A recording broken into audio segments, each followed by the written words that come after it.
Hey Cruiser, welcome back to Chris Craft. I'm Josh Wells, and today we are finishing up the carpet for good old Stargazer.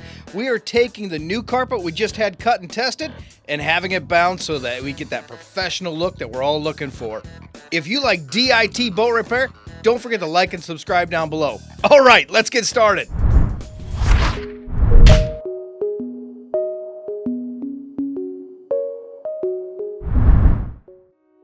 If you remember, we measured and turned the old carpets into templates so that we could cut new carpet. We then tested the carpet on the boat and made any adjustments we needed to get that factory fit. Pro tip number 324, Cruiser, it is very important to test your carpet to ensure it fits before you go have it bound. Is this a magic carpet? Do you trust me? Testing the carpet before you have it bound will save you time, energy, and money. If you choose not to have it fit first, you run the risk of having to recut and rebind for the second time. Didn't we do this yesterday?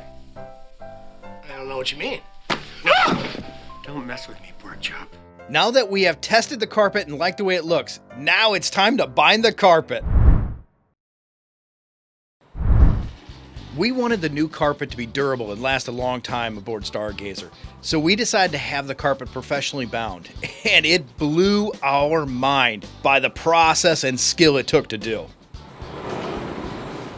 Starting with the hatch pieces, the binding is quick and efficient.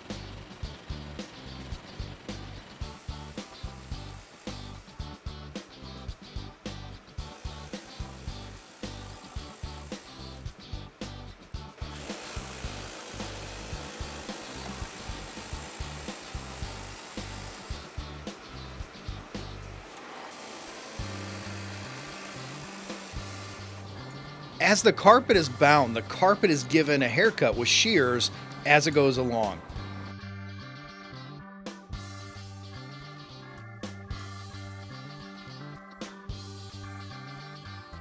When it comes to the dinette, there's a small bend on one side.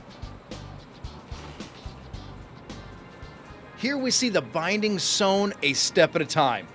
How cool is that?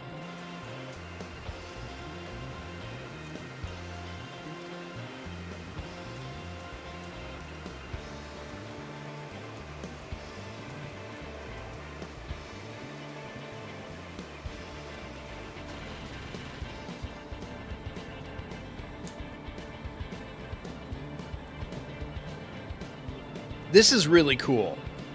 And rather than cutting off the leftover binding, which would create a potential fraying issue in the future, he takes a hot glue gun and glues the excess to the back of the carpet. Absolutely brilliant. Brilliant! Brilliant! Next, we have the pieces that are specific to Stargazer rather than perfect rectangles. This is important, Cruiser. When you're making the template, you have a big decision to make. A decision we weren't aware of before we got our carpets bound. You need to know about something called an inside corner. With our current template, we had 14 inside corners.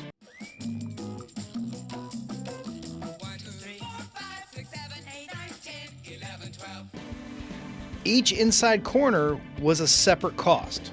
However, I was unaware of just how many inside corners we had. We could have rounded these corners off easily to make things cheaper, but it's a decision that was rooted in aesthetics. Do you want your carpet to look professional, or does it not really matter to what you're trying to do? The first round of inside corners is here on the gallery piece. The corners need to be cut at a diagonal where the lines meet.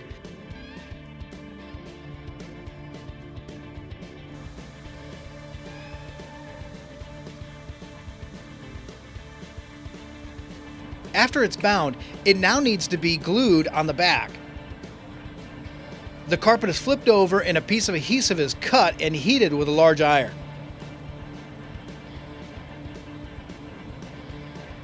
Once the adhesive is melted, it's placed on the cut to keep them together.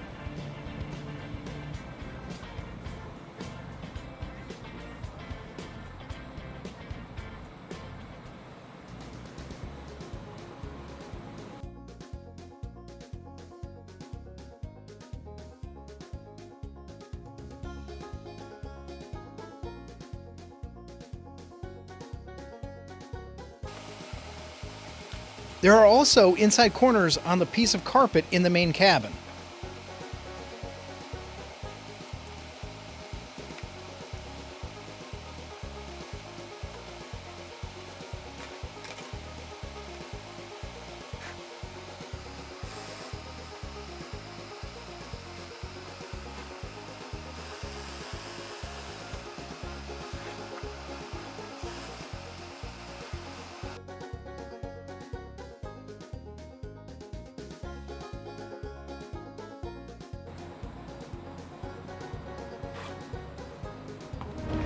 It's done. Yes, Mr. Frodo. It's over now. You cut it right on the boat? Yeah. That's usually the best way. We have customers that they'll rip out the carpet that's on their boat, bring it into us, and then we're supposed to try and recreate it, but it stretches out, and then we end up having to do them 2-3 times. Cruiser, it's super important that you don't take the carpet off the boat thinking your new carpet will fit perfectly based on your old carpet. When we tested it, we found all sorts of issues with it fitting. Save yourself the trouble of getting the carpet bound more than once. Test your carpet on the boat first, at least once. There are so many inside corners on this piece alone, and it's amazing to see the efficiency that's going into getting each of the edges bound perfectly. I don't think there's anything that can slow him down.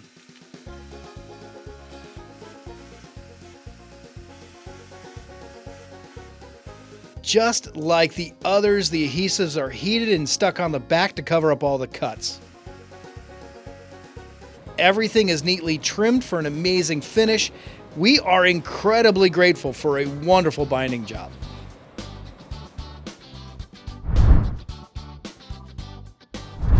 So a couple things you're going to need to do snaps and get your carpet down. We had the carpet bound and everything was in good shape. So we have to clean it up and put snaps on. You need a snap kit. I like this one, it's stainless steel. And you want to make sure that you don't go over. We have a couch that's going to ride over this thing. So we got to be careful not to ride over the snap heads. But you need a good quality screw snap bottom, and then we're going to manufacture the actual snap part once we set the screws. You set the screws, then you put the snap to the screw. You do one at a time. Don't do like 6 screws and then come back. So one of the tricks that the old timers told me is screw through it. I've never done this, but we're going to try it. Screw through it so you see both holes.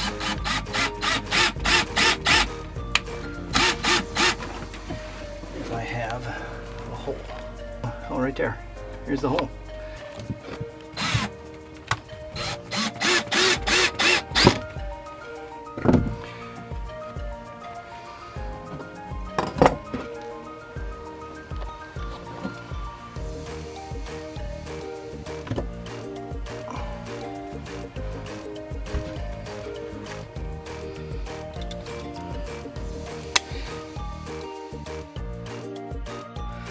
Actually, it might have done it. It's tight, feels good. Let's see if it snaps. Let's see if we can't line the snap up to it. Did you hear me? Huh, looks like we got one.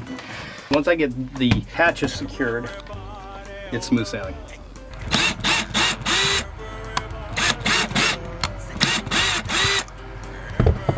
Try to do that. Let's set this thing back down where it goes.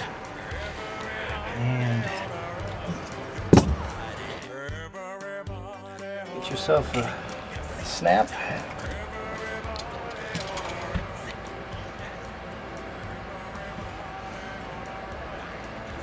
Okay, so I find that I have to clean my hole out a little bit and then put the assembly together, and it goes much easier. It's good tension. It's down. It's good. Woo-wee. Corners are straightforward. Figure out where your drill is.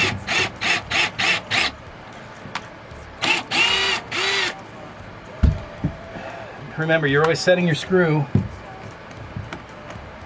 and then you're setting your snap.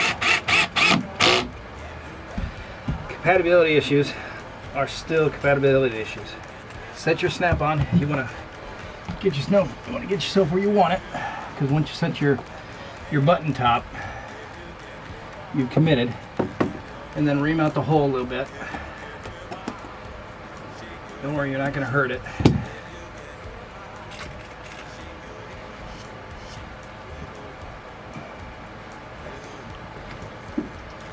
So I have a little bit of binding in the way, so I'm just going to cut my binding away rather than fight it. Again, get that thing centered. Get the nipple actually on it. Get that lined up, and then the button top.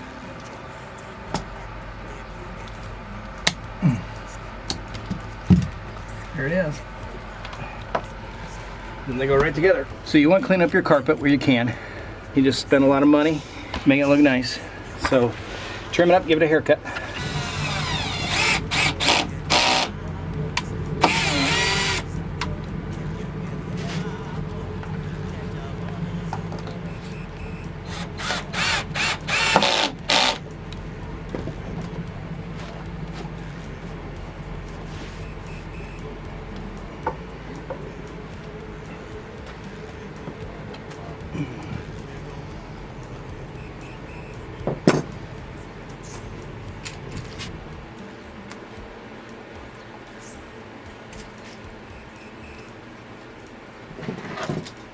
And then secure it, make sure it's good, and then snap it in.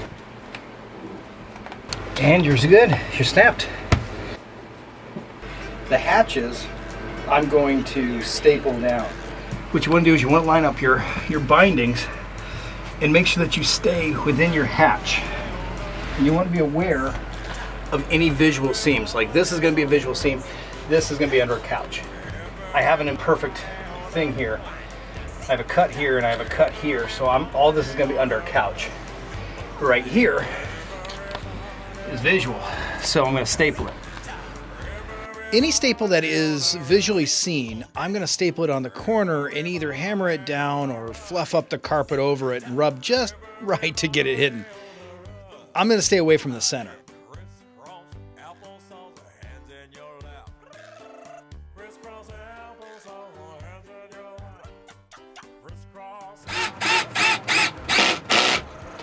You want some tension on these things, so make sure that you stretch the carpet a little bit, but not so much that you get bubbles.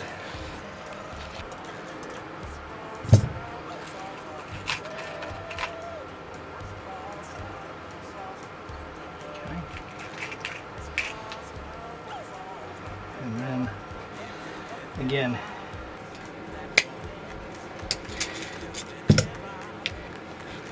and then that's it. The reason that I want this so long is for the field, so that when they're walking through, nobody steps on a snap. If you've ever stepped on a snap, it's kind of like stepping on a Lego. Fiddle-dee-dee. That will require a tetanus shot. I'm not going to swear, but I am going to kick this doghouse down! It's just no fun. It hurts. It hurts bad. Can we do it? Yes, we can.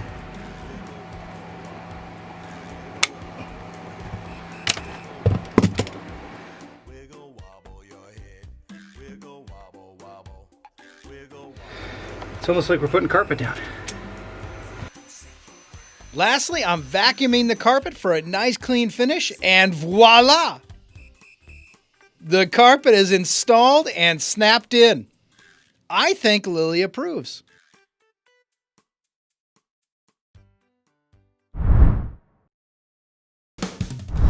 Thanks for joining us today, Cruiser. Don't forget to like and subscribe down below to keep up with our adventures with good old Stargazer. Until next time, I'm Josh Wells, and remember, Franklin Roosevelt once said, the test of progress is not whether we add more carpet, but it's whether we have provided enough for those that have little carpet. Until next time, Cruiser, we love you. See you soon.